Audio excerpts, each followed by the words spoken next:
俄军连续2天对乌克兰全境实施致命打击，泽连斯基回应使用 F-16对俄实施报复。乌克兰成功试射首枚国产弹道导弹，并提出乌克兰胜利计划。库尔斯克今日战报，乌军拿下100个俄军定居点。谢尔斯基部署新作战行动，库尔斯克9月6日公投并入乌克兰。布良斯克和别尔哥罗德作战新进展。乌特种部队425营拿下托列茨克俄军阵地，俄军距离红军村仅6公里。精彩资讯即将开始。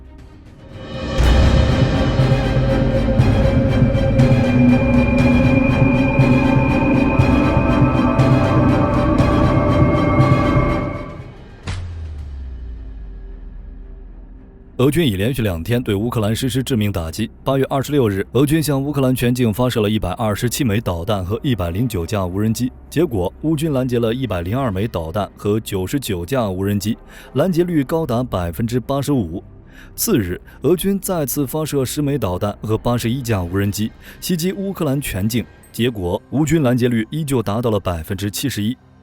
其中，莱西的5枚 KH-101巡航导弹被乌军全部拦截，同时还击落了莱西的81架无人机中的60架，只有3枚 KH-47M2 匕首弹道导弹和2枚伊斯坎德尔 MK 巡航导弹未能拦截。据初步统计，俄军27日的袭击导致位于第聂伯罗彼得罗夫斯克州克里维罗赫的一家酒店受损，扎波罗热部分住宅受损，共造成4死16伤，目前伤亡数据正进一步统计。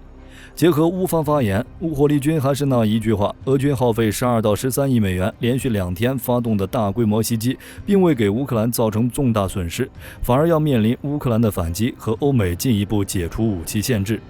如乌克兰官员正准备向美国提交一份俄罗斯远程目标清单，强调美国如果取消武器使用限制，乌军便可以打击这些俄本土深处的目标。对此，美国白宫国家安全委员会发言人科比承认，正在与乌克兰就将美国武器打击范围扩大到俄领土的可能性进行谈判。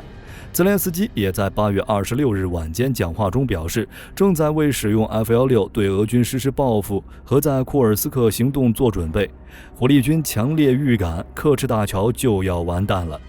值得注意的是，乌军的 F-16战机不仅可配套的 AM-120、AGM-158 导弹，使其能远距离直接攻击俄军目标，而且据防务快报报道，美空军第350频谱作战联队的第68电子战中队和瑞典合作，一起对乌军 F-16战机进行现代化改造，为其安装了最新版本的电子战系统。据悉，该系统可使乌军 F-16具备压制俄军防空系统的能力，从而使其在俄军雷达面前实现真正隐形，大大提高了乌军 F-16进攻时的安全性和有效性。且由于该系统过于先进，甚至连一些北约国家都没有，而乌克兰除了会使用 F-16回应俄军空袭外，乌军无人机、海王星导弹、帕利亚尼西亚无人机导弹，甚至是其成功试射的弹道导弹，都有可能成为报复俄空袭的利器。其中，乌克兰自行生产的帕利亚尼西亚无人机导弹射程可能高达600-700公里，甚至更远。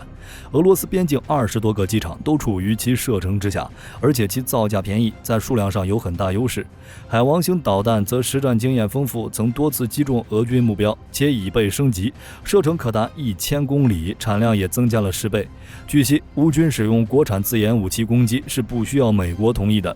此外，泽连斯基还提出了乌克兰胜利计划，虽然并未透露该计划细节，但据乌克兰国家新闻社报道称，泽连斯基希望9月与美国总统拜登会面，并向其提交该计划。同时，他还声称，俄乌战争最终将以对话结束，但基辅必须处于强势地位。乌克兰绝不会用领土妥协来进行任何谈判。面对乌克兰的回应，俄外长拉夫罗夫于8月27日表示，俄罗斯目前正在澄清使用核武器的原则。拉夫罗夫暗示，这是对欧美允许乌克兰向俄罗斯发射远程导弹的回应。总之，乌克兰将用一切办法回击俄罗斯。至于乌军会如何报复，俄罗斯又能否扛住，让我们拭目以待。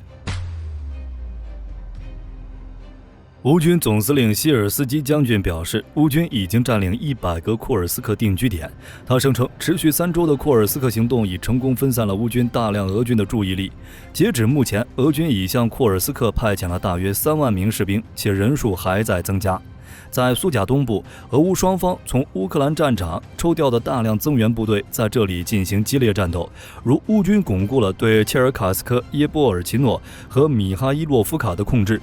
谢尔斯基将军也已经抵达乌军第92旅指挥部，可能要部署新作战行动。因为在此之前，据彭博社报道，谢尔斯基刚和北约欧洲最高司令卡沃利将军进行了长时间的会谈。会谈期间，双方讨论了前线的局势和加强乌克兰防空的话题。卡沃利强调要对关键基础设施进行有力保护。考虑到此时正值俄军向乌克兰发动大规模空袭之际，大家说这会不会是一种北约直接支援乌军的暗示？在该方向，俄军则宣称其重新控制了博尔基、斯帕尔诺耶和克鲁佩茨3个村子，但有俄军事博主发视频显示，乌军同样出现在博尔基和斯帕尔诺耶村，因此该地区大概率依旧处于灰色地带。此外，有趣的是，据俄消息人士声称，俄军重新占领了夏帕罗瓦亚村，但实际上乌军从未到达过这个村庄，也从未声称占领了这个村庄。他们只是最近才开始向其南部移动而已。之所以会出现这样的乌龙，外界猜测认为是9名督师调来的增援部队刚抵达这里，然后刷一波存在感。在科列涅沃方向，俄军夺回了热博洛夫卡和杜罗夫卡，并重新攻入奥尔戈夫卡，目前正与这里的乌守军展开激烈战斗，而乌军则拿下了马特维耶夫卡村，并且由于迂回作战，乌军还拿下了朱拉夫利村。据悉，乌军第46独立空中突击旅在过程中成功击退了俄军对其阵地的攻击，并摧毁了2辆俄军 MT-LB 装甲运兵车及其中的俄军。在苏贾北部，乌军还在马来亚洛克尼亚村周围取得了小幅进展。更北的 E38 高速公路方向，俄军情报部门称，乌军已突破 E38 公路，正在从东边和西边绕过科列涅沃，不过尚未证实。但据乌军公布的视频显示，其第49工兵突击旅已在开辟雷区，跨越障碍物，来确保部队深入推进。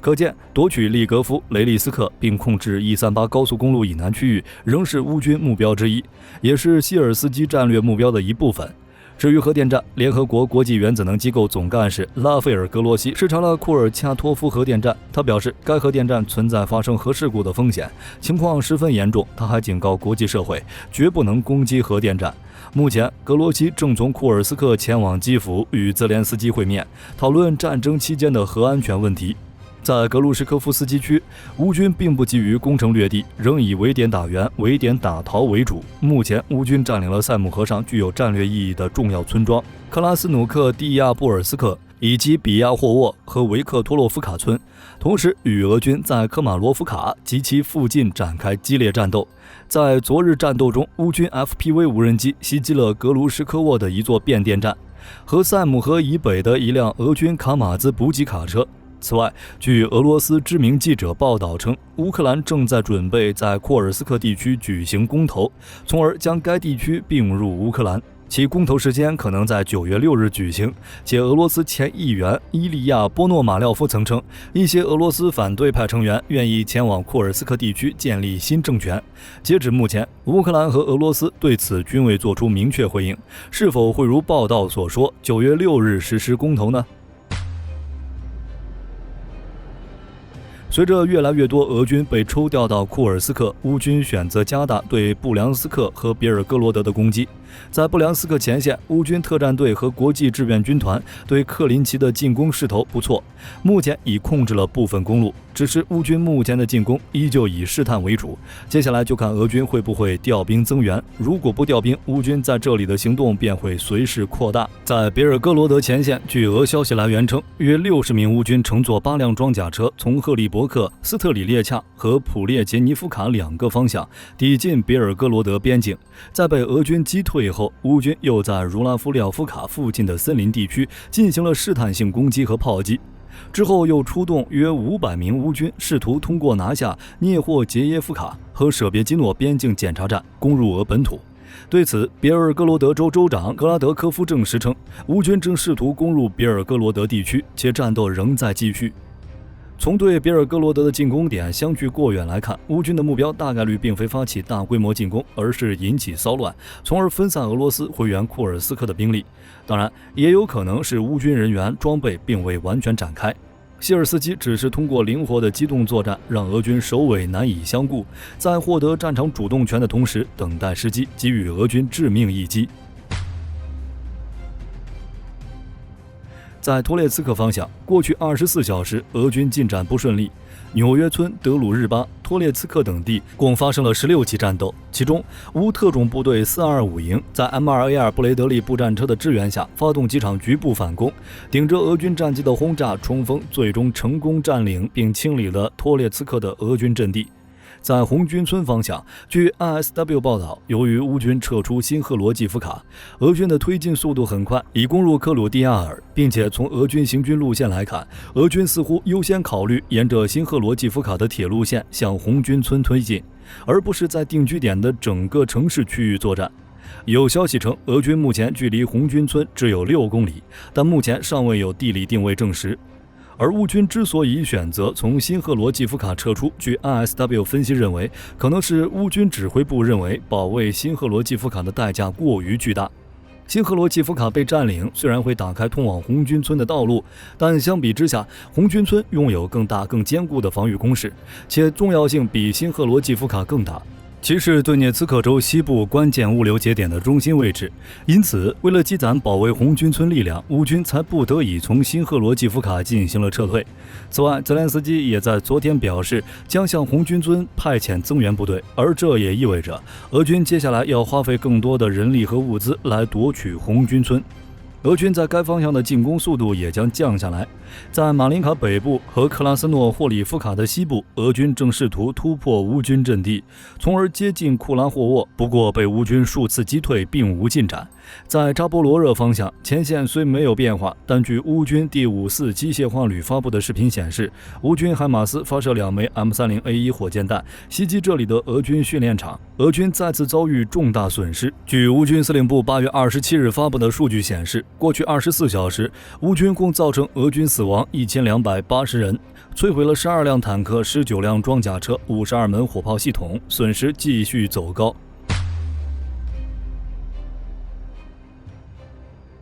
根据路透社、半岛电视台等多家媒体报道，2名埃及安全部门的消息人士表示，在8月25日开罗举行的停火谈判中，双方没有达成任何谈判协议。哈马斯与以色列都未同意调解方提出的折中方案。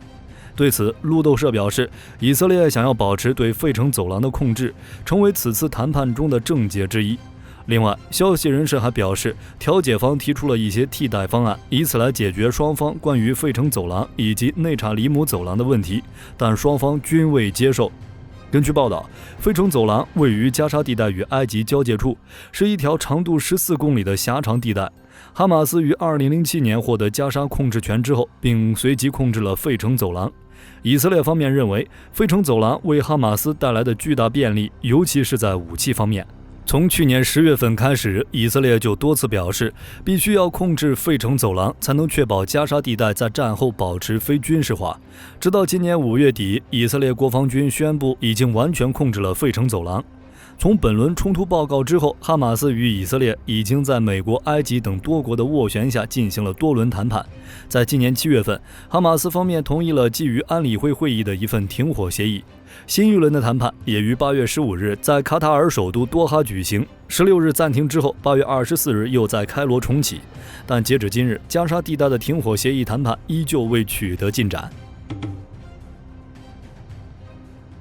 根据韩国媒体援引朝鲜媒体报道，朝鲜领导人金正恩在观看各种无人机的性能测试之后表示，朝鲜需要研发生产更多的自杀式无人机来加强军队的战备。金正恩表示，朝鲜为了应对未来可能的战争，必须研发多种类型的无人机，用于战术步兵与特种作战部队。除此之外，朝鲜还计划研发水下战略武器与水下自杀式无人艇，以及将人工智能技术引入无人机开发。有媒体表示，考虑到俄军在战场上大量使用柳叶刀无人机，朝鲜公开此次试验可能是为了寻求与俄罗斯在无人机技术和生产方面的合作。8月28日，伊朗国防部副部长库雷西在谈论德黑兰袭击事件时表示，以色列要对该事件负责。尽管伊朗觉得战争并不可取，但对敌人进行的任何攻击与威胁都是合法权利与威慑原则。伊朗将决定对威胁做出反应的时间与程度，并且库雷西表示，伊朗对以色列的回击是不可预测的。根据媒体报道，8月27日，白俄罗斯国防部发布消息称，白俄火箭兵、炮兵启程前往俄罗斯参加联合军事演习。白俄国防部表示，这是第二批部队，首批部队已于8月13日前往俄罗斯。按照计划，此次演习的主要目的是演练战斗使用问题，包括指挥导弹打击的控制作业。在此次演习框架中，白俄士兵将进行导弹系统与火箭炮系统的战术发射，不仅可以检验所用装备的效果，同时还有助于两国军队的协作水平。根据报道，联合演习的关键阶段之一将在阿斯特拉罕州的阿舒卢克训练场举行。与此同时，8月27日，卢卡申科在参加白俄罗斯教育委员会会议时表示，近段时间，卢卡申科已经收到来自各方的意见，比如放弃俄罗斯加入乌克兰，一起对抗俄罗斯，又或者是从边界撤军等建议。卢卡申科表示，在99%的情况下是无法接受这些建议的。在会议上，卢卡申科并未透露是谁向他提出这样的建议，同时也没有透露更多的袭击。值得注意的是，在8月24日，卢卡申科向乌克兰独立日表示祝贺，同时又向白俄边境部署兵力，但仅仅部署了1000名士兵与少量装备，而且部署的地点距离边境50公里。在俄乌冲突爆发初期，卢卡申科允许普京借道白俄进攻基辅，但又不直接与乌克兰发生冲突。如今还向乌克兰进行祝贺，既保持距离又不明确站队。卢卡申科的左右逢源，反倒让人觉得有机会让白俄与乌克兰站在一起的。即便他表示有99%的情况下是不会接受那些建议的，你们觉得呢？8月28日，根据俄罗斯媒体报道，在北约国家的支持下，乌克兰打算在欧洲地区组建若干支机械化旅。报道称，这是乌军总参谋部根据泽连斯基的命令来执行的计划。不过，媒体表示，乌军能否顺利组建新机械化旅会受到部分因素制约，尤其是国内动员与北约援助。不过，根据乌克兰媒体报道，目前乌军已经开始在境外训练新机械化旅，这些旅的兵力主要是居住在欧洲的乌克兰人。对此，媒体认为，想要取得胜利，乌克兰必须要组建出足够的军队，以此来弥补与俄罗斯之间的力量差距。同时还需要为新组建部队以及所需的辅助部队增加人手，但对于人口只有3800万，却已经组建100万大军的乌克兰来说，其中的困难不言而喻。根据媒体报道，8月27日，日本山口县岩国市市长福田良彦在市议会上表示，将允许美国在岩国基地部署鱼鹰运输机，这是美国海军首次在日本境内进行部署。此次部署的鱼鹰运输机将与 F-35C 战机共同替换美军航母上的现役战机。这一替换几乎也与里根号撤离、华盛顿号接替的时间安排一致。不过，鉴于鱼鹰运输机在过去多次发生事故，外界对其安全性仍然存在疑惑。根据俄罗斯媒体报道，8月28日，罗斯托夫州州长瓦西里·戈卢别夫在社交媒体上表示，乌军对罗斯托夫地区卡缅斯基区的一个燃料仓库发动了袭击，造成燃料库发生火灾，据初步统计，暂无人员伤亡。在本周早些时候，俄罗斯对乌克兰境内进行了大规模空袭。泽连斯基表示，必须要对俄军袭击进行报复，于是在讲话中对北约盟友提出要求，希望能解除北约武器对俄本土进行远程打击的限制。泽连斯基表示，远程打击将有助于对俄目标进行有效摧毁。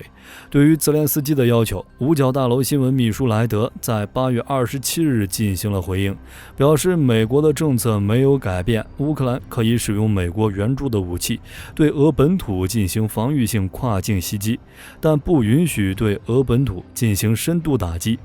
美国白宫国家安全委员会发言人约翰·科比在8月26日也曾表示，有关的限制政策并未发生改变。针对泽连斯基的言论，8月27日，俄罗斯外交部长拉夫罗夫作出回应，表示北约考虑允许乌克兰使用北约导弹等远程武器对俄罗斯本土目标进行打击的想法，完全属于玩火行为。对此，拉夫罗夫发出警告，称第3次世界大战不会局限于欧洲。对此，有媒体表示，俄罗斯的核学说规定了该国总统使用核武器的时机。当国家的存在受到威胁时，俄罗斯有权使用核武器做出反击。